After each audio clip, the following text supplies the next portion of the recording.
Yes, Donald, this is exciting news. It means that UNT will be giving vaccinations. But of course, the question is, when? Individuals must be Instead eligible of taking under the bus Texas to get a COVID vaccine, did you ever think about the bus coming to you? And when one door closes, another one opens up. We have the details on UNT's newest cafeteria. Broadcasting live from the University of North Texas, this is ntTV Nightly News. Thanks for joining us on ntTV Nightly News. I'm Donald Britton. And I'm Victor Villagran. Tonight, a faint glimmer of good news on the coronavirus front. Cases of the virus and the number of people in hospitals across Texas is going down. What is even more encouraging is that this trend is beginning nationwide. The number of cases has dropped to a 3-month low, but health officials are very worried we may see a Super Bowl bump caused by people getting together this past weekend to watch the game. They caution everyone to continue to wear masks and socially distance. Here at UNT, as of Friday, we recorded 19 student cases with direct campus contact and 47 with indirect campus contact. And tonight, a major development for UNT in the fight against the virus. We have been given the okay to start a program of vaccinations. ntTV's Christine Guevara is at the Health and Wellness Center and has more on the story. Christine? Yes, Donald, this is exciting news. It means that UNT will be giving vaccinations. But of course, the question is when? Individuals must be eligible under the Texas Department of State Health Services phased approach before registering. UNT received 500 doses of the vaccine and will begin registering eligible people very soon. Carrie Stanhope from the UNT Health Center says the university will start small with its program to test the procedures. More information will be released after that. Individuals will be able to verify their eligibility for the vaccine through a UNT vaccination portal, which will also have more information about the program. So great news for UNT. Now let's head over to the Union to ntTV's David Moreno with more information about COVID testing. David? Thanks, Christine. UNT faculty, staff, and students will now have 2 new locations to get free COVID-19 testing. The testing will be available from 8 to 5, Sundays through Saturdays, here in room 381 at the Union, as well as Mondays through Fridays in room 52 at the Gateway Center. Those interested in getting tested must sign up for the free test at cur.tv/UNT-Union or cur.tv/UNT-Gateway. If you're also in need of rapid test results, there is rapid testing available for students that can be accessed through an appointment at the Student Health and Wellness Center. Students can schedule for this testing at myosh.unt.edu. These locations are just some of many centers already available here on campus. Others include the UNT Union Circle Garage from 9 to 5 Mondays through Saturdays and 11 to 5 on Sundays. People can register at gogettested.com. With all these COVID testing locations, UNT hopes to keep the community and the students safe. That's all I have. Victor, back to you. Thanks, David. Getting tested is one of the most important tools to keep yourself and others around you safe. The Union is just one of the 2 new free testing sites on campus. Alyssa Weems has more in today's Your Health.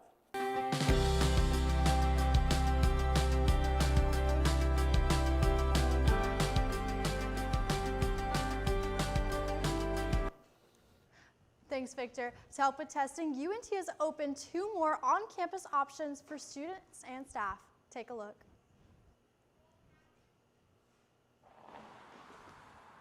Testing is one of the best ways to keep yourself and others safe during the pandemic. To expand testing options on campus, UNT has opened 2 new testing sites for its faculty and students. One site is located in Gateway in room 52, and the second is at the Union in room 381. Lori Klein, Interim Assistant VP for Wellness, wants to have a stronger testing program on campus. So we're just trying to create that culture of testing on campus. And so by offering as many convenient, places for people to go test. We just feel that's the best approach to this. Testing kicked off last week and is offered Monday through Friday in Gateway. The union will test over the weekends, and over 500 members of the UNT community have been tested so far. They have the ability to test 350 per day at each site. And so we're hoping to get more closer to those numbers. They would sure like us to get to those numbers. And so that's the goal. But, we just rolled it out last week. We're okay with where the numbers are, and we're just hoping that it'll continue to increase. Registering is very easy. You can find the link on your Canvas page. Just pick a location and fill in your information. The test is self-administered in the nose, and it takes as little as 2 minutes to get through. Results come between 24 to 48 hours, and you don't have to worry about that time increasing. Even as we get more and more students testing, they still feel confident they can meet those. The test is through a company called Curative. It's free and only available to students, staff, and faculty members. Donald, back to you. Thanks, Alyssa. On Tuesday, Denton County officials opened the largest and most successful COVID-19 vaccination clinic in the country. I went to the Texas Motor Speedway site in North Fort Worth to see how things were going. Texas Motor Speedway ran Denton County's mega vaccination clinic, much like a pit stop. My appointment was at 12. I arrived at 11:38, actually received my vaccine at 11:59. Those with appointments were in and out in less than 30 minutes, all while receiving phenomenal service. The service, the whole setup, by the way, is phenomenal. I think they've done an amazing job. I mean, beyond amazing. This is an appointment required system. We have 217,000 people on our Denton County wait list. We vaccinated over 50,000 people to date. 400 fire and medical crews, along with volunteers, guided those with appointments through 16 lanes for their shot at keeping COVID-19 away. So when this opportunity with the county, with Judge Each came up, we knew we had the facility that could handle the numbers, the quantities of people that they wanted to get vaccinated. We knew we could do it here. The county to do more. It's a matter of how many doses the county is allotted. That will play a big role in moving forward. Those in line are hopeful for things to return to how they once were and return to a more normal way of life. Vaccinations, 80% of our vaccinations have been Denton County residents, but we've had people travel as far away as McAllen down on the border, out west from El Paso, Oklahoma, Colorado, Louisiana, and as far away as Pennsylvania have come to this site to get vaccinated. Denton County officials say as they receive more vaccines, efforts at Texas Motor Speedway will expand. An estimated timeline of completion, I think we will definitely be out here at Texas Motor Speedway for a month conducting these vaccination clinics. Hopefully we'll be here a little bit longer because we'll have more vaccine en route, and we would love to continue to do this. The clinic averaged about 1,000 vaccination shots per hour. You know, Donald, I'm not a big fan of this weather today. I'm not either, Victor, and I have a bad feeling it's not going to warm up today. Let's throw it to our weather anchor, Lexi Flores, who's live with the weather. Lexi? Thank you, Donald. Well, standing out here, the cooler weather isn't as bad as you guys are making it out to be. We have clearer skies than we had this morning and a lovely sunset going on behind me. Taking a look at our current weather conditions, we are sitting at a temperature of 63 degrees with a wind speed of 14 miles per hour. And like I said, clearer skies. So if you haven't taken a step outside this evening, I suggest you do so. Going into tonight's conditions, it is going to get a bit colder into the 30s with a wind speed of 10 miles per hour in cloudy skies. Now going into tomorrow, the cold will be following us with a temperature of 47 degrees and a wind speed of 10 miles per hour in cloudy skies yet again. That is all I have for our first look at our weather. Back to you guys at the desk. Thanks, Lexi. Instead of moving people around to get tested, the Yankee Line is moving around to the people. They are transforming their luxury tour buses into mobile vaccination clinics. CNN's Josh Brigadier has the details. This time of the year, we normally be doing ski trips. There are conventions that we typically do in New York City and Boston as well. An entire industry, mostly relegated to a parking lot. Yankee Line in Southie is among the tour bus companies not making many tours. Instead of moving people around, they figured out they can move around to people. Their plan, bring vaccinations into those communities and bring people onto their buses to get immunized. People without vehicles, their personal vehicles, people that are in areas that have poor transit connections, people that are working for employers that it maybe is harder for them to go from their site of employment to a vaccination location. Airflow is critical, and there is ADA compliance, Wi-Fi on board. Manager Michael Costa says it takes a day to reconfigure a bus like this to one like this, with 6 different stations set up to administer the vaccine. And Yankee Line is not alone. Costa says in addition to the 70 buses in their fleet, there are 1,500 other luxury buses identified nationwide with other companies to be used for the same purpose. We're hoping that we can just extend our hand to let everybody know that this is an idle industry, that we can easily, we're sitting here, we're ready to go, and we can go anywhere. We're mobile. When we come back, we'll tell you about what to expect in the next few days from Washington and the impeachment trial. And we have some tips for you on how to save money on groceries coming up.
Texas lost one of its own this weekend.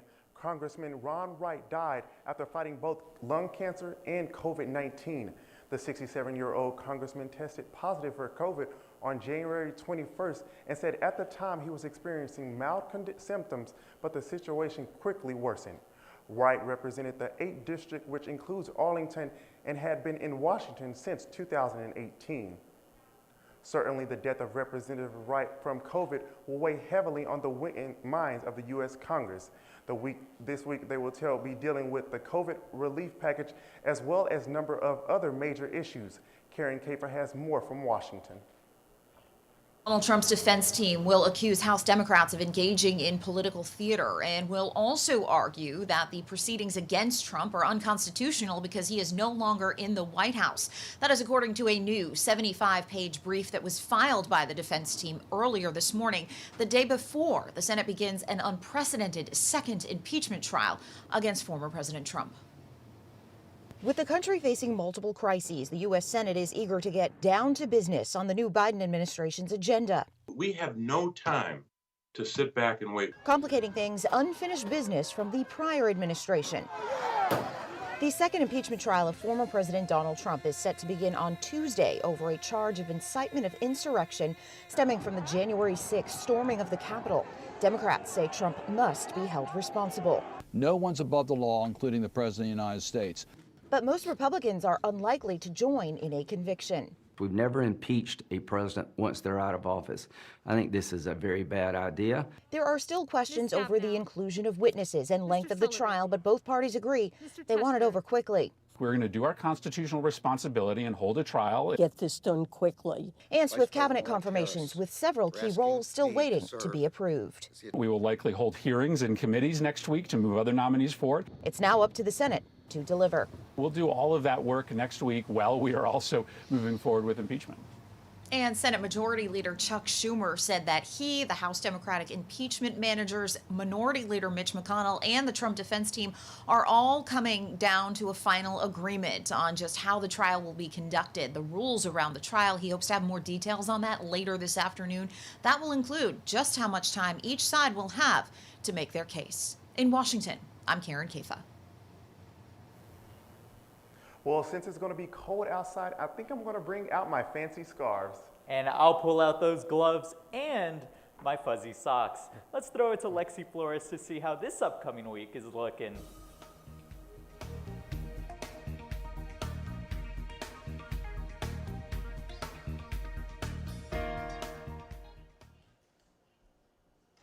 Thank you, Victor. I think I'll be joining you guys and bringing out my snow boots this week because we have colder temperatures coming. Taking a look at our North Texas area, we do have a wide range of temperatures.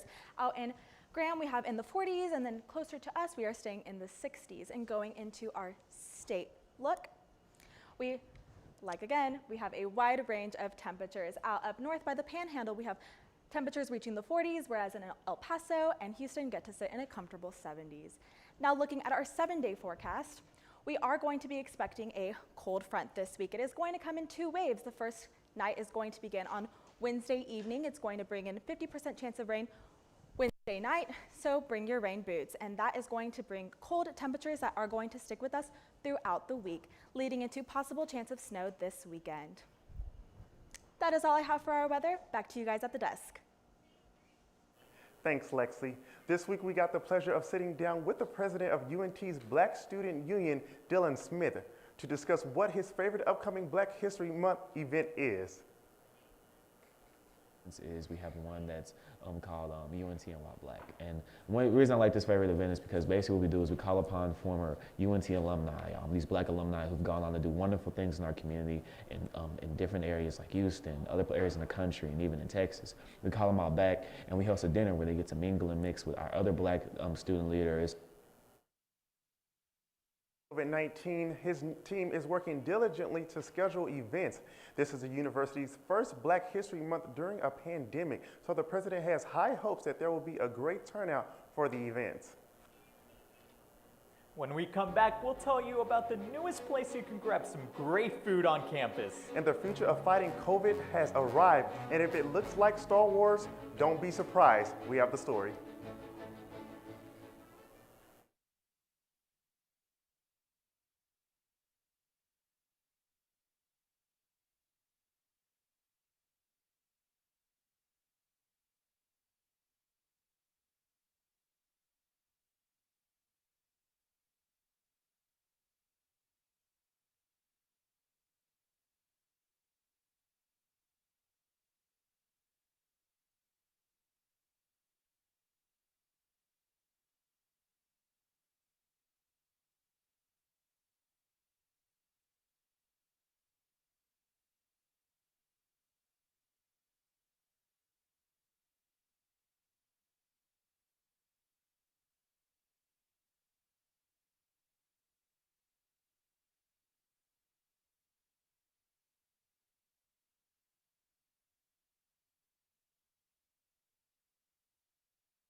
Hall cafeteria is closing for good.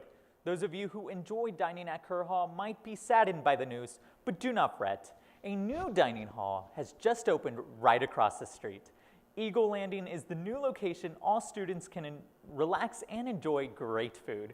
The dining hall has 2 stories for seating and separate sections depending on the types of food you enjoy. The same team that supported the Kerr dining experience is now serving up great food right across the street.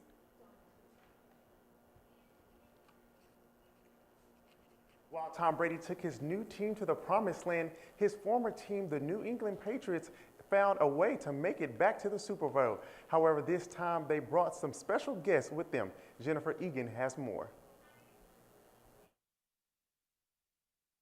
Of course, Brady to Gronk every single time. Maura Cosman is still giddy. She and 75 other healthcare workers from New England just got back from the Super Bowl. It's been crazy. It still doesn't feel real, even though I just had it happen. They touched down in the Patriots plane at TF Green Airport in Rhode Island, then rolled up in Foxborough around 4 this morning. It was awesome, absolutely awesome. The Kraft family, the Patriots, everything was just wonderful. It was the best game of my life. Oh my God, it was amazing.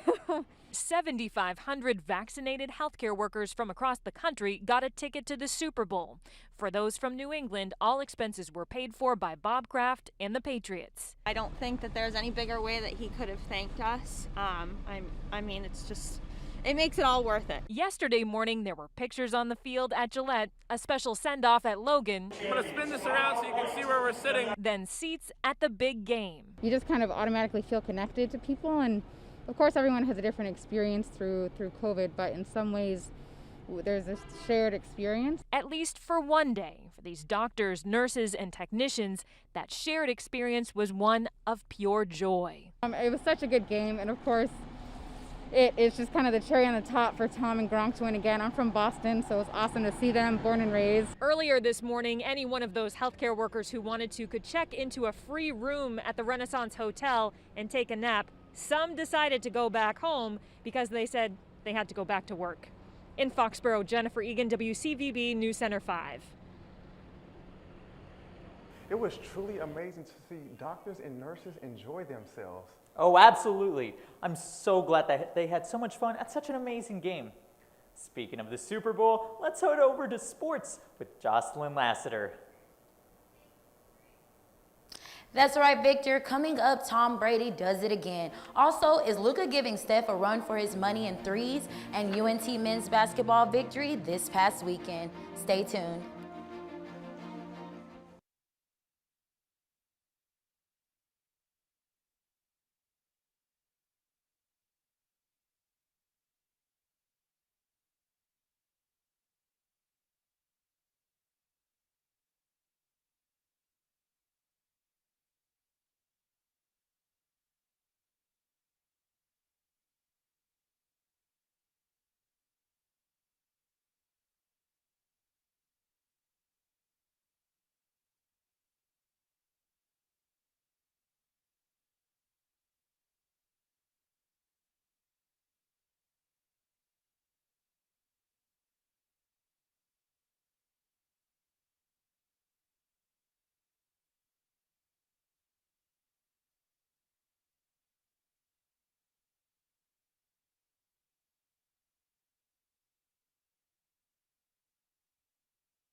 The NFL was at its peak last night during Super Bowl 55. That's right, quarterback Tom Brady and the Buccaneers dominated the Kansas City Chiefs and Tampa Bay.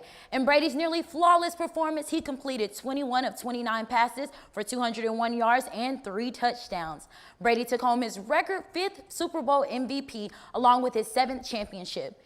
Age is just a number for him, as he showed us in last night's 31-9 win, bringing home the Bucs' first Super Bowl win since 2002.